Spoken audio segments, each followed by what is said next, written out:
नगर से है। Hallett blood bank में खून की दलाली करने वाले गैंग का खुलासा हुआ है। जीएसवीएम मेडिकल कॉलेज के प्राचार्य डॉक्टर संजय काला ने खून की दलाली में लिप्त पाए जाने के आरोप में लैब सहायक योगेंद्र कुमार को निलंबित कर दिया है। वहीं आउटसोर्सिंग के 2 कर्मचारियों को बर्खास्त कर प्रमुख चिकित्सा अधीक्षक के नेतृत्व में जांच कमेटी गठित कर दी गई है। इस गैंग में कई अन्य कर्मियों के लिप्त होने की आशंका है। वहीं सतर्कता बढ़ा दी गई है। प्राचार्य की माने तो मेडिकल कॉलेज के संबंधित मैटरनिटी विंग में कोरोना की जांच के लिए लगी टूनेट मशीन में योगेंद्र कुमार लैब सहायक के पद पर कार्यरत हैं।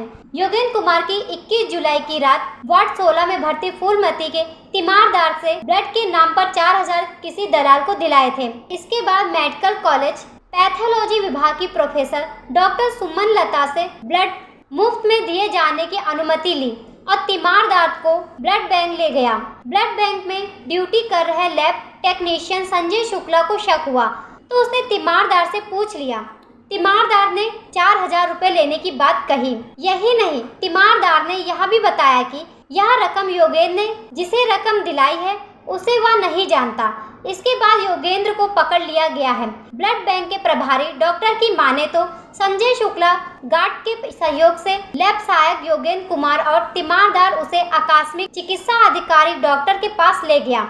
वहां उसने पूछताछ की और प्राचार्य को इसकी जानकारी दी। प्राचार्य की माने तो शुरुआती जांच के आधार पर निलंबित कर दिया गया है और आउटसोर्सिंग के कर्मचारियों को बर्खास्त कर दिया गया है। प्रिंसिपल की माने तो जांच कमेटी में प्रमुख चिकित्सा अधीक्षक, मुख्य चिकित्सा अधीक्षक शामिल हैं। जांच रिपोर्ट आने पर कार्रवाई की बात कही गई, यानी योगेंद्र कुमार को भी जांच के बाद बर्खास्त किया जाएगा।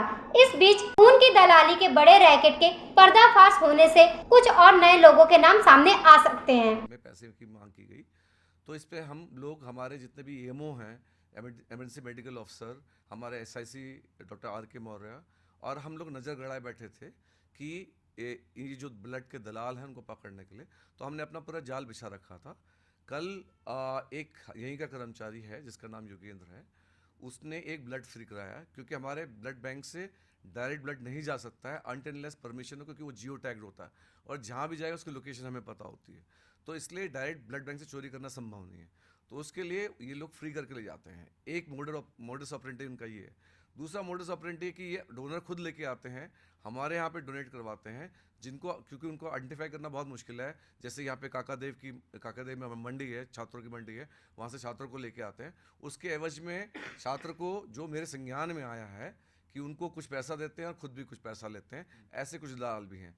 तो कल जो योगेंद्र पकड़ा गया, उसने हमारे पैथोलॉजी विभाग में विभागाध्यक्ष से बार बार रिक्वेस्ट करके कि उनके कोई रिलेटिव बीमार है, बहुत सीरियस कंडीशन में है, आप ब्लड दे दीजिए फ्री। तो मैडम ने फ्री उसका सैंक्शन किया, लेकिन साथ में मैडम ने वहाँ फ़ोन कर दिया ब्लड बैंक में कि देख लेना, अगर ये दलाली में इन्वॉल्व होगा तो ब्लड मत देना। रात को ये जो तीमारदार है, ये इसका कुछ रिश्तेदार भी लगता है, दूर का रिश्तेदार लगता है, उसको इसने रावतपुर बुलाया। वहाँ पे जो उसका आरोप है, उसने लिखित में जो आरोप दिया है कि 4000 रुपये उससे वसूल है, और उसके बाद में ये इसने फ़ोन स्विच ऑफ कर लिया। फिर रात के लगभग 10 बजे इसने फ़ोन ऑन किया, तब इसके तीमारदारों को लेके हमारे ब्लड बैंक में गया। ब्लड बैंक में ले जा करके इसने अपने कागज़ प्रस्तुत किए और वहाँ पे जो 2 तीमारदार, जो ये लड़का था योगेंद्र, और वहाँ पे जो 2 कर्मचारी थे आफ्ताब और संजय द्विवेदी, इनके बीच में कोई बात को लेकर के वाद विवाद शुरू हुआ। उतने तुरंत हमारे जो गार्ड थे, आर्मी के गार्ड थे, इसलिए हम आर्मी के गार्डों में ज़्यादा रह करते हैं, उन्होंने तुरंत उनको वहाँ पे पकड़ लिया और पकड़ करके ईएमओ डॉक्टर अनुराग के पास में है, जिन्होंने सारे लिखित में बयान लिए और योगेंद्र को पकड़ा। और चूंकि जो तीमारदार था उसने लिखित में बयान सुबह दिया, अतः हम उस लड़के को, जो योगेंद्र था, उसको अरेस्ट बहुत देर तक रोक नहीं सकते थे और पुलिसिया कार्रवाई नहीं कर सकते थे। अब हमारे पास कंप्लेंट आ चुकी है, अब हम उसके खिलाफ में हमने उसको सस्पेंड कर दिया है और इन दोनों ब्लड बैंक के कर्मचारी को सस्पेंड कर दिया है और तत्काल ही जांच कमेटी गठित कर दी है। जैसी रिपोर्ट आएगी तो उसको हम बर्खास्त करने की कोशिश करेंगे। मुकदमा अभी हमने एफआईआर तो लॉन्च कर दी है, तो वो पुलिस की इन्वेस्टिगेशन पे एफआईआर के अकॉर्डिंगली मुकदमा भी दर्ज होगा।